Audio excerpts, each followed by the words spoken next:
My name is Tessa Hill and I am 33 years old. My grandfather left each of his grandchildren $10,000 in his will. There were 9 of us. The math is not hard. $90,000. 3 days after we buried him, I pulled his bank records and $312,000 had walked out the door in his last 18 months. My grandmother said it all went to his medicine. I keep books for a living, so I checked the insurance first. His plan covered every cent down to the parking at the cancer center. 90 days later, 4 couples would stand in my grandmother's kitchen, and 3 of those marriages would not leave that room whole. I didn't plan any of it. I just couldn't make a wrong number sit still. Welcome back to Calm Drama Stories. Quiet stories about ordinary people, hard arithmetic, and the moment the truth finally gets read out loud. If a family ever told you that you cared too much about the facts, that you should let it go, that you were the difficult one, then settle in because this story is for you. Drop a comment and be sure to subscribe before the numbers start adding up. We buried Walter Hill on a gray Thursday in a town called Garrett, Ohio, where he had fixed machines for 40 years. The church was full. My grandfather had been a tool and die man, the kind who measured twice and trusted no one's numbers but his own. Snorts. 9 grandchildren sat in the first 3 pews.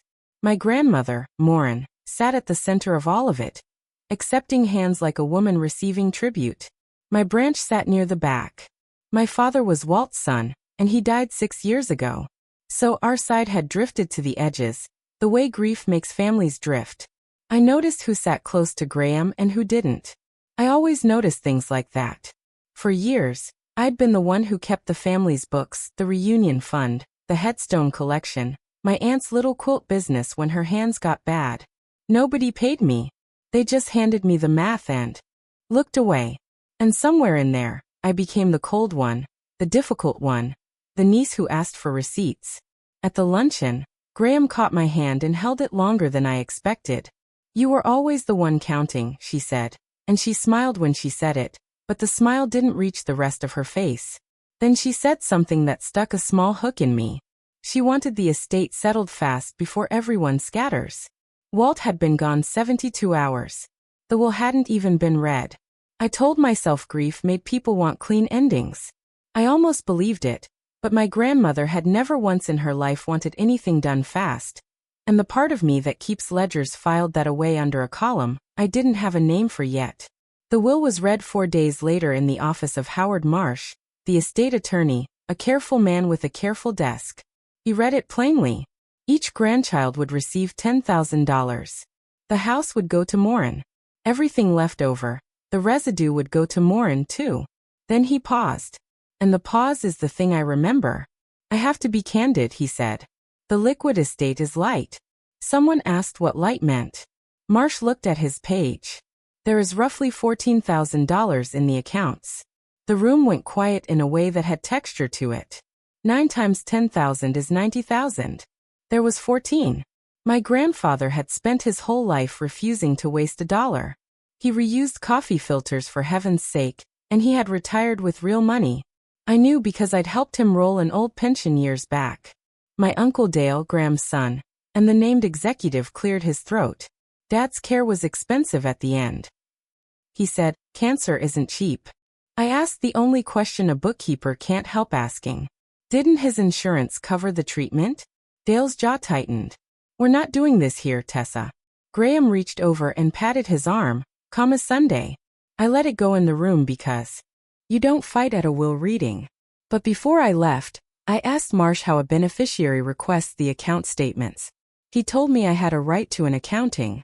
He said it gently, the way you hand someone a tool they're about to need. I drove home with $14,000 sitting in my chest like a stone. I wasn't angry yet. I was just a person who'd been handed a sum that didn't reconcile. And I have never in my life been able to leave one of those alone. That night, I built a spreadsheet because that's what I do when the world stops making sense. I knew most of his numbers. Walt's pension, his Social Security, the small annuity I'd helped him set up. Call it $4,100 a month coming in, steady as a clock. His house was paid off in 2009. His truck was a 2004 he refused to replace. The man's biggest indulgence was a fishing license and a chocolate bar on Fridays. By any honest count, he should have been adding to his savings every single month, even with a long illness, because the insurance was good and the supplement was better. I had helped him pick that supplement plan myself 3 years back at his kitchen table. Instead, the accounts had bled out. So Monday morning, I called the bank where he'd kept his main savings for 30 years. I told the woman I was a beneficiary, and that the attorney had advised me to request statements. She was kind. She pulled the last 18 months. And then she got quiet and I heard pages and she said, "There are a lot of cashier checks on here." I asked how many and how big. She read me a few. 45,000, 38,000, 30,000. My pen stopped moving. Cashier's checks are what people use when they don't want a paper trail leading anywhere personal. No account number on the other end. Just a bank's promise turned into cash you can hand across a table. My grandfather, the man who logged every gallon of gas in a little date book, had been writing checks the size of a year's salary over and over while he was too sick to drive himself to the. Grief makes people imagine things. She wrote. Some of us are just sad, not suspicious. Then the kicker dressed up as concern. Tessa's probably just upset she only got the same 10 grand as everyone else. A couple of cousins sent hearts. My aunt sent a praying hands. I watched my own family quietly agree that I was the problem, and I felt the old familiar pull to apologize for caring about the truth. I didn't. Instead, I did the thing I know how to do. I logged into my grandfather's insurance portal. He'd given me his login years ago to help with claims, and I pulled every explanation of benefits from his last 18 months. OBS are boring documents that tell the whole story if you let them. Line after line, the same beautiful word in the patient responsibility column. 000. His chemo, his scans, his hospital stays, all of it billed, all of it paid. The man owed almost nothing out of pocket. The supplement plan I'd picked at his kitchen table had done exactly what I built it to do. So it all went to his medicine. Wasn't a sad truth I'd been too cold to accept. It was a sentence with a hole in it, and the hole was $300,000 wide. I printed all of it and put it in a folder. I still didn't know where the money went, but I finally knew where it hadn't. And that turned a vague unease into a question with edges. Somebody had moved that money on purpose. I tried to do it the polite way first, the slow way, the way that keeps families whole. I called Marsh and formally requested the full account history through the estate. 2 days later, Dale called me and his voice had a new hardness in it. "Mom's accounts are private," he said. "You're not entitled to go digging through her personal finances." I told him I was asking about Grandpa's accounts, the ones funding 9 bequests that didn't exist anymore. That's when I learned the thing that changed how I understood all of it. The big savings, the 30-year account, the money market. Bank. By Tuesday, I hadn't slept. I had a list of dates instead. I went to see Graham on a Wednesday, the way you'd go to a doctor for a lump, hoping there is a simple answer, knowing there might not be. Her kitchen smelled like the same coffee it had smelled like my whole life. She poured me a cup and asked about my job and my apartment, and whether I was eating for 10 minutes. It was warm and I let it be warm because part of me wanted the warm version of this to be the true one. Then I set my list of dates on the table gently like it was something that could break. "Graham," I said, "there's a lot of money missing from Grandpa's accounts. I'm just trying to understand where it went." She didn't even look at the page. "It all went to his medicine, Tessa." She said it flat. Finished. A door closing. I said the insurance had covered his treatment. Ide shika. The warmth went out of her face like a pilot light snuffed. "You were always the one counting," she said. And this time it wasn't a compliment at all. Brett was there leaning in the doorway. My cousin Brett, 34, who'd bought a house last year, and called it a steal. He pushed off the frame. "Family doesn't audit family tests," he said, smiling the way salesmen smile. "Let the man rest." I picked up my list.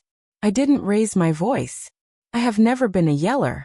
My anger goes cold and quiet, and starts looking for documents. "I'm not auditing anyone," I said. "I'm trying to add it up." Graham walked me to the door with a hand on my back, all softness again. And the softness scared me more than the cold had. "Let it go, sweetheart," she said. I drove home with "Let It Go" ringing in my ears like a struck glass. The whisper campaign started before I'd even reached my own driveway. By the time I got home, the family group chat had 30 new messages. Brett's wife, Sloane, had set the tone. Sloane is 31 and treats every conversation like a courtroom she's already won. We're joint accounts.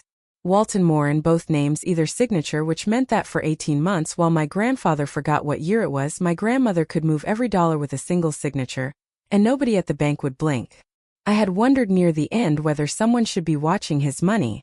I'd even floated once gently, and Graham had told me he'd be insulted, that he'd handled his own affairs his whole life.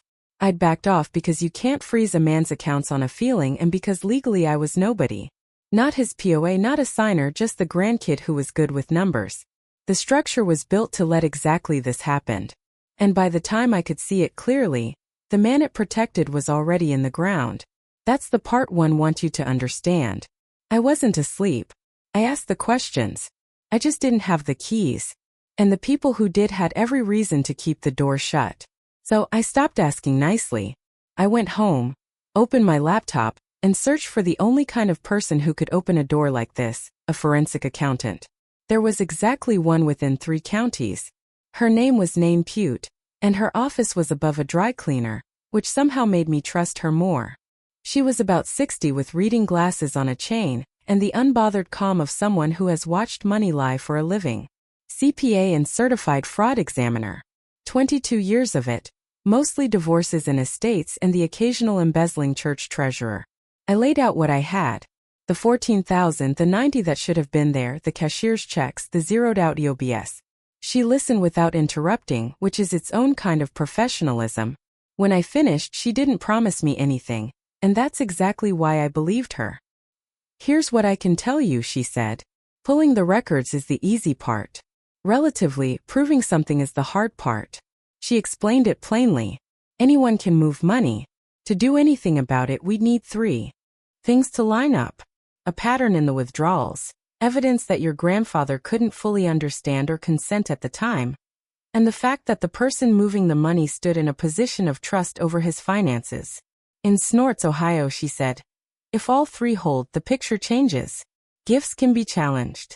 The burden can shift, but none of that is automatic, and none of it is fast.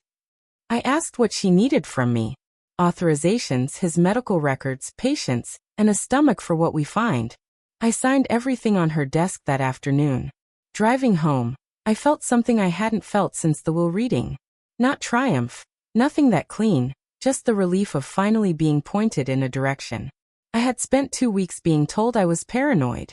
Now a professional was telling me the records would either clear everyone or condemn somebody. And either way, I'd finally know. Getting the records was not a montage. It was 3 weeks of forms. As a named beneficiary, I had a right to an accounting, and with Marcia's help that gave me standing to request the estate's banking history. But each institution had its own ritual. 2 banks cooperated within days. A third dragged its feet, citing the joint account holder's privacy, and Nadine had to escalate through the estate's authority before they'd release anything. Every delay felt like watching a clock you can't reach. While the paper crawled toward us, the family pressure changed shape. It got softer, and softer is harder to fight. My cousin Dana showed up at my apartment one evening with a casserole and wet eyes. Dana is 30, gentle, the cousin who remembers birthdays. She sat at my little table and begged me, please stop, Tessa. You're scaring Graham. She's 78. She cries about it. I told her I didn't want to scare anyone. I just wanted the math to make sense. And that's when I noticed something off. Dana wasn't pleading for Graham. Not really. Underneath the worry, she was scared for herself. Her hands shook. Around the coffee mug, she kept asking what the accountant had found, not whether I'd drop it. People who have nothing to hide ask you to stop because of the family. People who have something to hide ask you what you know. I hugged her at the door and told her it would be okay. And I watched her hurry to her car like she was leaving a fire. I didn't understand it yet. I just filed it. Another entry in a ledger I was keeping in my head. The one labeled, "This is bigger than I thought." 2 days later, Nadine called. The last bank had folded. We had 18 months of statements. Come in, she said. You'll want to be sitting down. The statements covered Nain's table edge to edge, and she had already gone through them with a highlighter the color of a warning sign. I added the cashier's checks first, she said. Just those? Just the big clean ones cut to outside parties. She slid a tape across to me. The total at the bottom was $222,000. I read it 3 times to make sure I wasn't inventing a zero. $222,000 in cashier's checks over 18 months drawn off a dying man's joint savings. The rest of the missing money, the gap up to $312, had drained more quietly into Graham's own new accounts, and a fresh annuity in her name alone, which was its own kind of story. But the cashier's checks were the loud part. Those were deliberate. Those were money turned into something handable, something you could give a person without leaving your fingerprints on their bank statement. So much for his medicine, I said. And Nadine didn't smile, but something flickered behind her glasses. Here's our problem, she said. A cashier's check doesn't name the person who cashes it. We know the money left. We don't yet know where it landed. She tapped the stack, but every one of these gets deposited somewhere, and deposits leave a backside. Endorsements, account numbers, the bank's own routing. We subpoena the paid items. We read the backs. We follow each one home. It would take time. And cost money. My money, the same $10,000 Walt had left me, which felt like exactly the right use for it. I told her to do it. You sure? She asked. Once we know, you can't unknow. I was already sure. I'd been sure since the word zero appeared 300 times in a column. The first one came back 10 days later, and it was the biggest. $45,000 cut 14 months ago. Deposited and then wired straight to a mortgage company in Dayton. Nain had the loan reference. I didn't even need her to say the name. I already knew because I'd sat at a barbecue last summer and listened to Brett explain his miracle house. The 4-bedroom on Lehnan. The one with the deck. The one he got because a seller got desperate and did a little owner financing. You wouldn't believe the deal. There was no desperate seller. There was a cashier's check from his grandfather's dying account, $45,000, landing as his down payment 3 days before he closed. I sat with that. I want to be honest about what it felt like because I think you felt some version of it. It wasn't rage. Not at first. It was a kind of grief with a sharp edge. The understanding that while I was driving Walt to a scan because nobody else would, my cousin was cashing his savings into granite countertops. And the smiling, that's what got me. The barbecue, the wouldn't believe the deal, the whole performance of having earned something told to a table that included the man's own bank account. Nadine watched my face. There will be more, she said, not unkindly.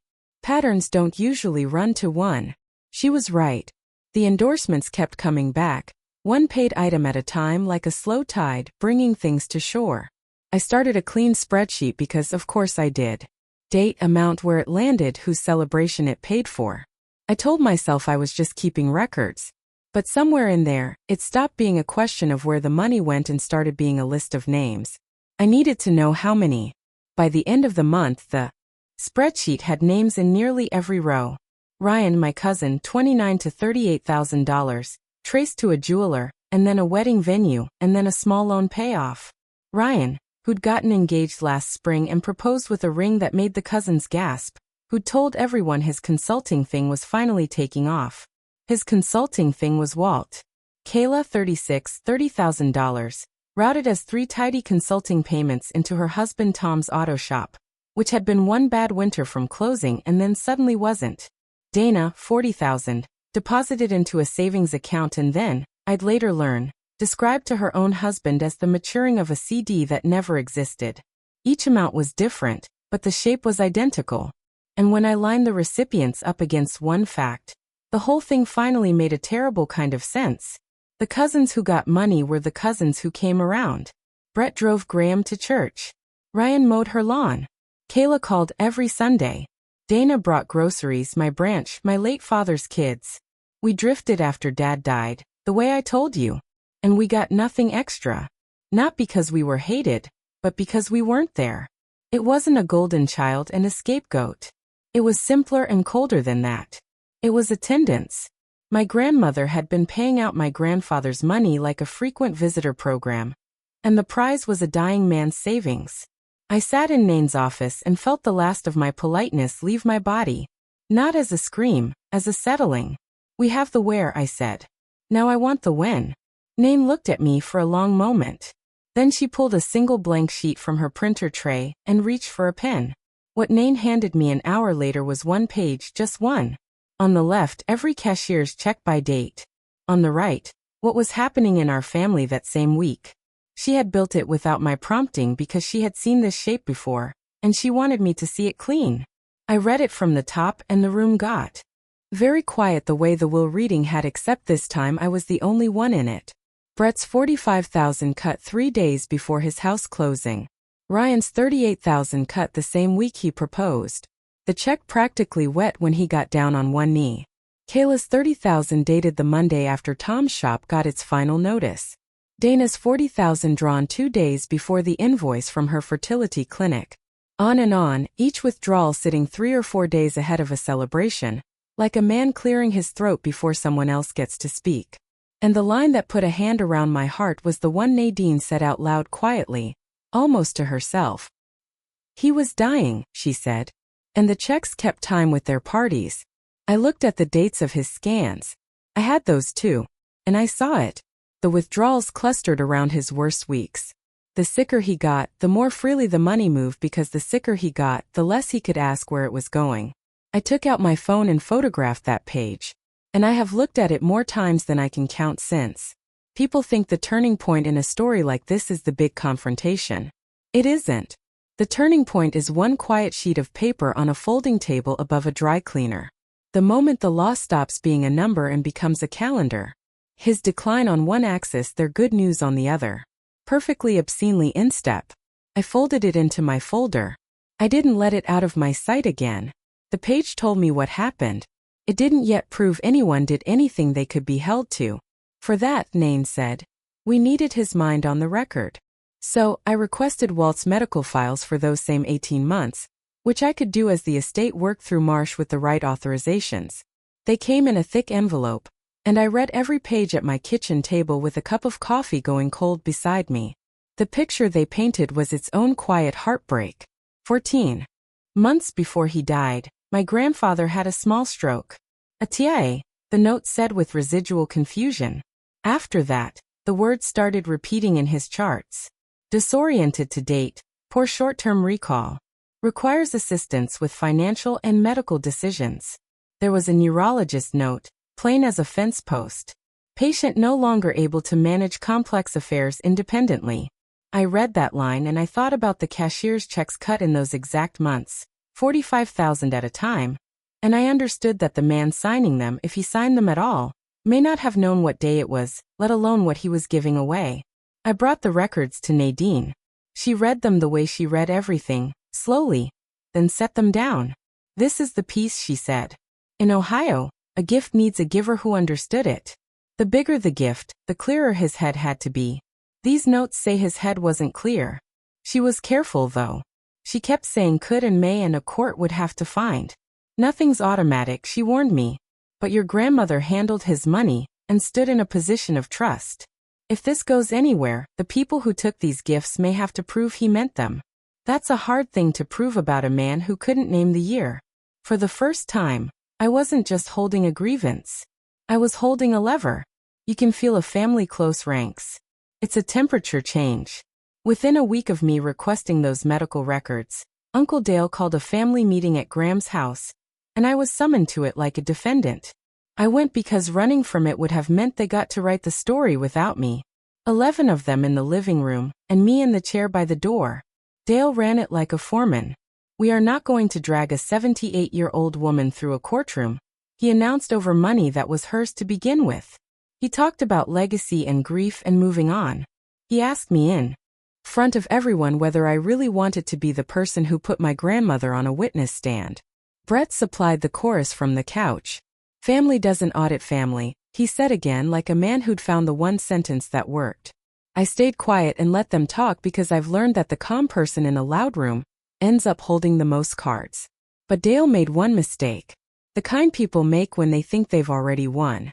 Defending Graham, he waved a hand and said, I'm the one who handled all the paperwork on those accounts, so I'd know. The room didn't catch it. I did. The executive, the man legally in charge of accounting for the estate, had just told 11 witnesses that he personally handled the paperwork on the very transfers I was tracing. I wrote it down in my phone the second I got to my car, word for word with the date. I drove home steadier than I had felt in weeks. They thought the meeting was where they'd shut me down. It was actually where one of them handed me a thread, and I had spent my whole life pulling threads until things came apart cleanly. I know some of you are talking to your screen right now, telling me to walk away, that no inheritance is worth a war with your own grandmother. I almost did walk away, but my grandfather kept clean books for 40 years and somebody emptied them while he couldn't see straight and then told the whole family I was the cold one for noticing. If you've ever been the person who cared too much about the truth and got punished for it, stay with me. Comment the word count so I know you're still here, and let's keep going because Sloane wasn't done when the family meeting didn't break me. She changed the target. She started telling the extended relatives that I was really after the house, that this was about me wanting Graham's home. That grief had made me greedy.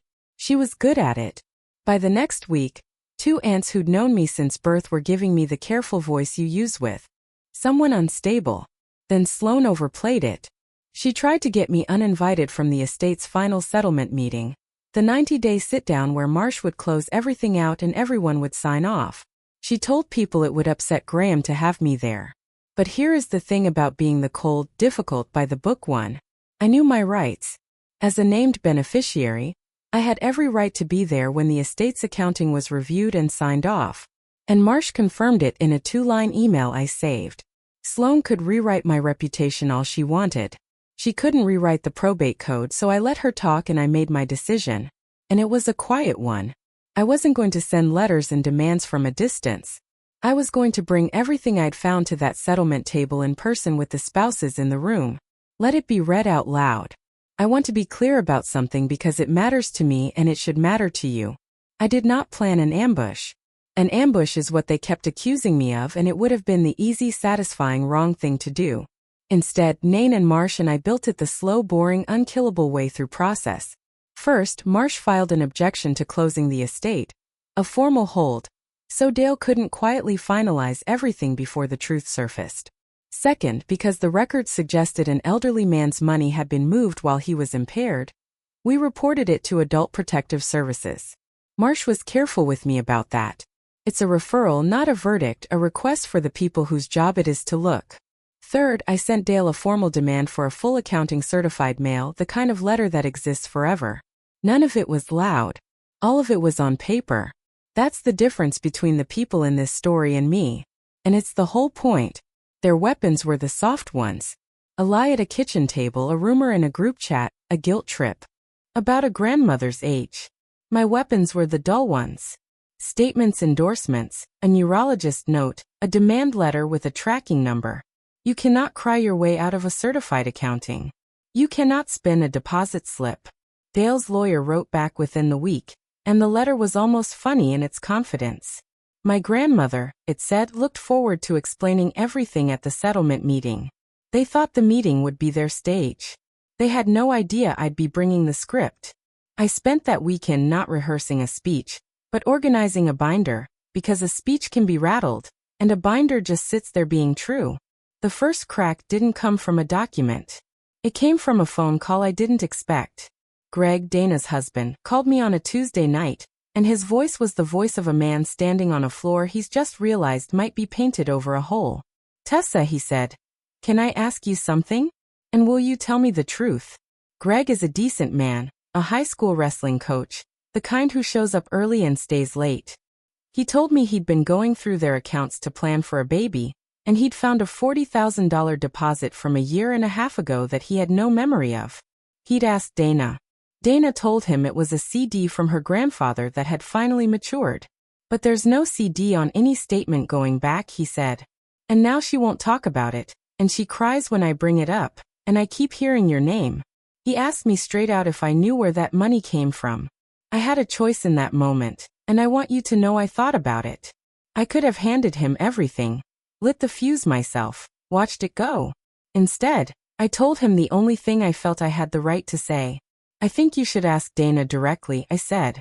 And I think you should ask her to show you the CD because it wasn't mine to detonate. The marriages in this story didn't break. Because I broke them. They broke because they were already built on money that came with a lie attached. And lies like that don't stay buried. They wait. Greg was quiet for a long time. Then he said, okay. In a way that meant he already knew. After he hung up, I understood the settlement meeting was going to be worse than I'd planned. Some of these people were about to learn the truth in front of the ones they loved. I went to see Graham one more time before the meeting. I told myself it was to give her a chance. But really, I think I went because I needed to know if there was a person in there I still recognized. She looked smaller in her chair, a quilt over her knees, and for a while we didn't talk about money at all. Then unprompted, she started talking about her own mother. I'd never heard the story straight through. Her mother had died in a county home 2 counties over in a row of beds, and by the end, nobody visited. 3 weeks, Graham said. Nobody came for 3 weeks. They told me she stopped asking the second week. Her hands worked at the quilt. I swore that would never be me. And then she said the thing I've turned over 100 times since. I just wanted them to come, Tessa. And God help me. I felt it. I saw the frightened girl inside the old woman. The one who decided love was something you had to secure like a loan with collateral. I almost reached for her hand, but then she looked up and the softness was gone. And she said, "Your grandfather wanted them taken care of.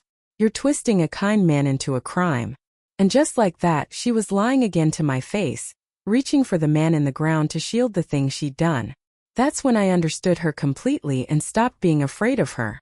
She was not a villain in a cape. She was a terrified woman who had bought her family's attendance with a dying man's savings and told herself it was love. Both things were true. The fear was real.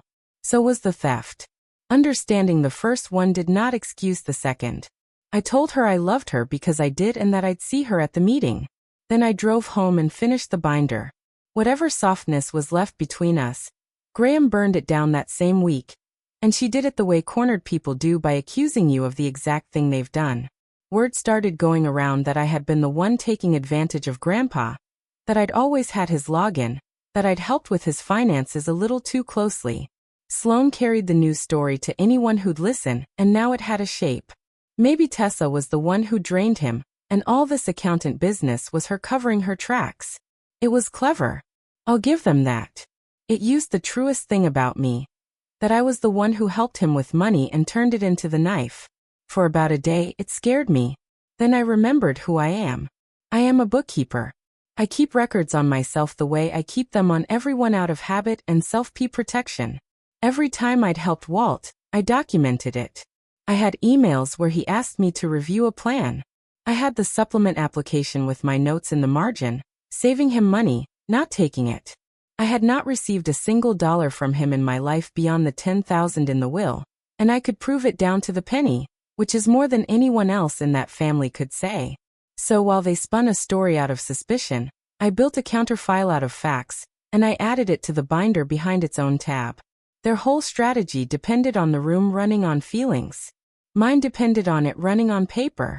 And I had spent 33 years learning that when the feelings finally burn off, the paper is still sitting there unbothered, saying exactly what it said before anyone started yelling.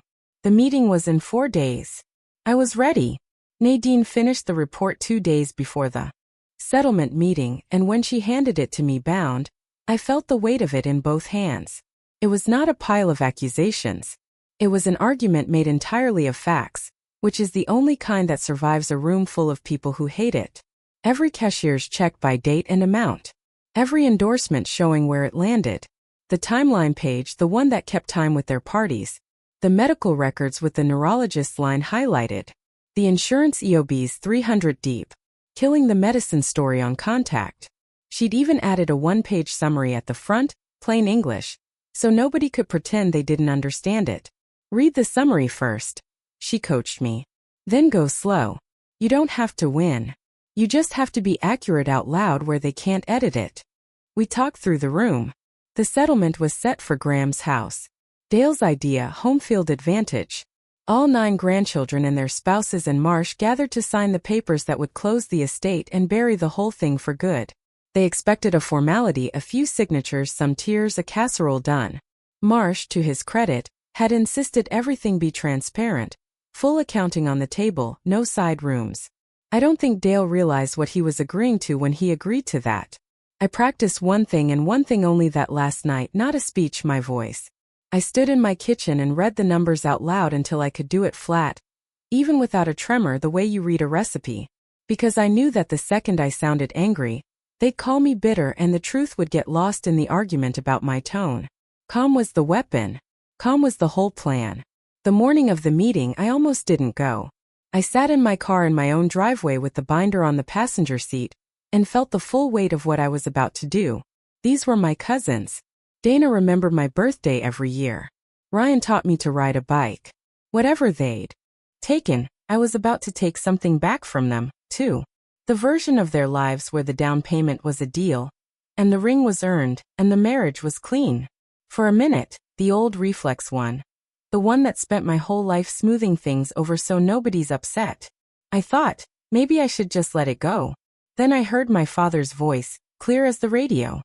He taught me to keep books when I was 9 at the same kitchen table, where his father's money would later disappear.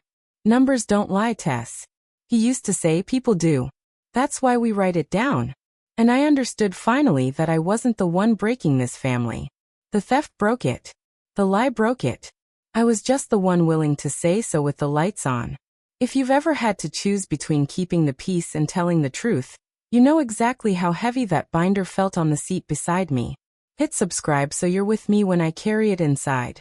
Because what happened in that kitchen is the reason I'm telling you any of this. I put the car in reverse. I drove to my grandmother's house with the windows down, because I wanted to be able to breathe. And I parked behind a line of cars that belonged to people who thought today was the day they finally got me to stop counting. Graham's living room hadn't been that full since the funeral. Folding chairs from the church basement lined the walls. The 9 of us, the spouses, Marsh with his briefcase, and Dale standing at the front like he was about to give a toast. Coffee going around, Sloane in the good chair, watching me come in with a little smile that said she thought I'd lost. Dale opened it exactly the way I expected. He thanked everyone for coming to put Dad to rest financially speaking. He had a stack of documents to sign.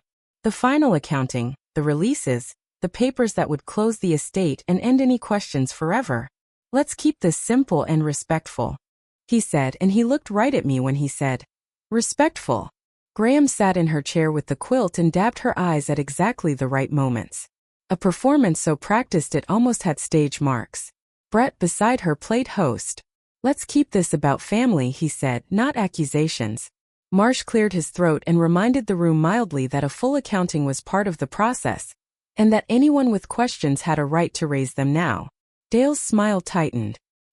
He hadn't expected the lawyer to hold the door open for me. I let a beat pass. I let them think the silence meant I'd folded. Then I set my binder on the coffee table in the center where everyone could see it. And I said the calmest sentence I have ever said in my life. Before anyone signs anything, I said, I'd like 5 minutes.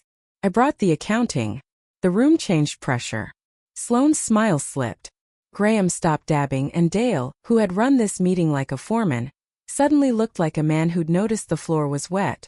I opened the binder to the summary page, and I read it the way Nadine taught me, flat and even like a recipe. Grandpa's will left each of the 9 of us $10,000. I said $90,000 total. When he died, the estate held $14,000. So I traced the rest. Nobody moved. I turned to the timeline page and laid it on the table facing them. In his last 18 months, $312,000 left his accounts. $222,000 of it went out as cashier checks to people in this room. I started reading. I didn't editorialize. I just gave them the numbers. Name by name. The way you read names off a roster. Brett, $45,000. Cut 3 days before your house closed. Brett's mouth opened. I kept going. Ryan, $38,000. The week you proposed. Mia, Ryan's fiancée, turned her head toward him slowly. Kayla, $30,000. Rooted as consulting payments into Tom's shop the Monday after his final notice. Tom set his coffee down without a sound. Dana, $40,000 2 days before your clinic invoice. Dana made a sound like the air had been let out of her and Greg beside her went very still. And then Graham broke right on cue the way I knew she would. It went to his medicine. She cried, half rising from the chair. The quilt sliding off her knees. He was sick, you cruel girl. It went to his medicine. I didn't raise my voice. I reached into the binder, pulled the stack of insurance EOS, and laid them next to the timeline, fanned so the column showed. His insurance paid for his treatment, I said. Every claim, His out-of-pocket was zero. I let that sit. There was no medicine to buy Graham. There were only their celebrations. The medicine story had lived in this family for 3 months. It died on that coffee table in about 9 seconds, and nobody in the room could look at the place where it had been. Then the room turned on itself, and there was nothing I could do to stop it because it wasn't mine to stop anymore. Greg stood up. He looked at Dana and his voice cracked right down the middle. You said it was a CD. Dana was crying too hard to answer, which was an answer. Across the room, Mia slid the engagement ring off her finger slowly, like it had gotten heavy. The ring, she said to Ryan, not loud, almost gentle. The down payment, the consulting that was finally taking off. It was all his money. You let me tell people you built that. She set the ring on the side table, and the small click it made was the loudest thing in the room. Tom didn't say anything at all to Kayla. He just stood, picked up his jacket, and walked out the front door. And Kayla went after him, calling his name, and we heard a car start and pull away too fast. Sloane tried. God love her, she tried to save it. These were gifts, she said, standing. Grandparents helped their families. That's all this is. But Brett rounded on her, on his own grandmother, on everyone. His whole salesman face gone. You told me it was clean. He snapped at Graham. You told me he wanted me to have it. And Graham, surrounded now, the quilt on the floor, the medicine gone, her favorites turning on each other across her own living room, found the only weapon she had left and threw it at me. You were always the one counting, she screamed. It hung there, and I gave her the calmest answer I had, the one I'd been holding for 3 months. Someone had to, I said. He couldn't anymore. I wasn't yelling. I have never once yelled in this story, and that was the point. She was on her feet shaking, the loudest person in the room, and I was sitting down with a binder and everyone could see exactly who had lost control and who hadn't. Dale made the last stand because foremen always do. He stepped between me and the table. Hands up. Reasonable. Tessa, these were gifts, he said. A man can give his family his own money. There's no crime here. Let's all calm down. And here is where the boring paperwork did what no shouting ever could. Marsh spoke up from his chair. Quiet, lawyerly, every word chosen. I have to advise the family of something, he said. These transfers happened while Mr. Hill had documented cognitive impairment, and while Mrs. Hill controlled the joint accounts.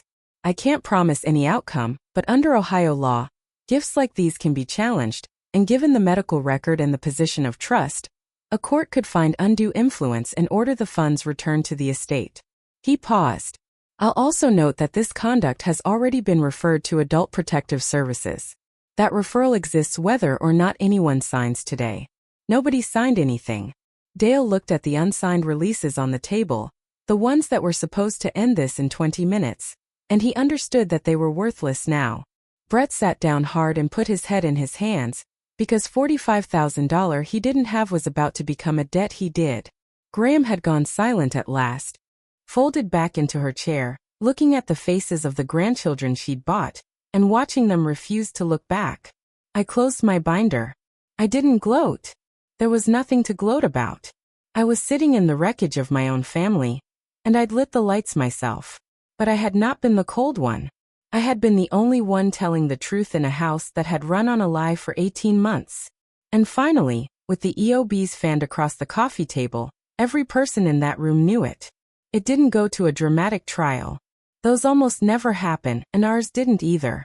It went the slow, unglamorous way real justice usually goes, through lawyers and mediation and a long spreadsheet of who owed what.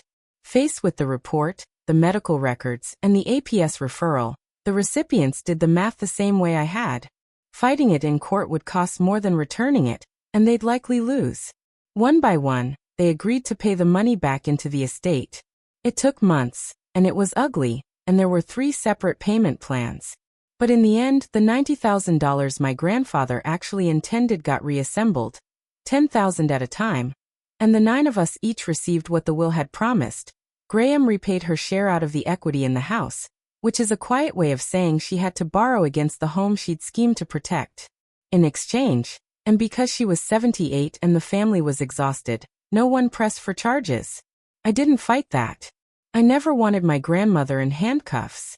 I wanted the truth on the table and the money back where Walt put it, and I got both. The 14,000 became 90 again. It is, I think, the most satisfying ledger I have ever balanced and the saddest. And I would undo all of it in a heartbeat to have my grandfather back at his kitchen table logging his Friday chocolate bar. The marriages were the part one never wanted and couldn't prevent. Dana and Greg separated. Before the leaves turned. He couldn't get past the years of a lie. Wearing a CD's clothes. Ryan and Mia called off the wedding. The venue deposit gone. The ring back in a jeweler's case. A whole future quietly can-led because it had been built on a borrowed lie. Kayla and Tom divorced by spring. Tom couldn't run a shop he now knew was kept alive with a dying man's money. Brett and Sloan didn't last either. The 45,000 they had called a gift became a debt owed back to the estate. And a marriage propped up on money that was never theirs came apart under the weight of paying it back. 4 couples walked into my grandmother's kitchen that day. 3 of those marriages and 1 engagement did not survive it. I have made my peace with my part in it, which is to say, I've accepted that I had none. The money came with a lie attached. Lies like that always come due. I just happened to be the one who could read the invoice and refused to look away from the total. I changed one thing about myself. And it's the change I'm proudest of. I stopped being the family's free bookkeeper. For 33 years, I'd kept everyone's accounts but my own boundaries, and that was over. When my aunt's quilt business needed its taxes sorted, that next winter, I gave her the name of a nice woman who charges by the hour. I see Graham on holidays briefly because she is old and she is still my grandmother, and I am not built to be cruel. We don't talk about the money. There's no reconciliation in it. No tearful Hallmark scene where she understands. She mostly looks out the window now, but I sleep fine. And that surprised me. The last thing I said to her that mattered, I said in the doorway of that emptied living room. I'll keep my own books now, Graham, I told her. Not everyone's. And then I drove home to the apartment that was mine. With the binder I would never need to open again. Here's the one thing I keep after all of it. Love that has to be bought was never love. And the truth never broke my family. The lie had already done that quietly for 18 months while a good man forgot what year it was. That's my story. 9 grandchildren, 1 folder, and a number that finally got read out loud. If this made you want to check on an aging parent's accounts or ask one honest question you've been avoiding, take that as your sign and do it today. Share this with someone who needs it. Drop a comment, hit subscribe, and I'll see you in the next one.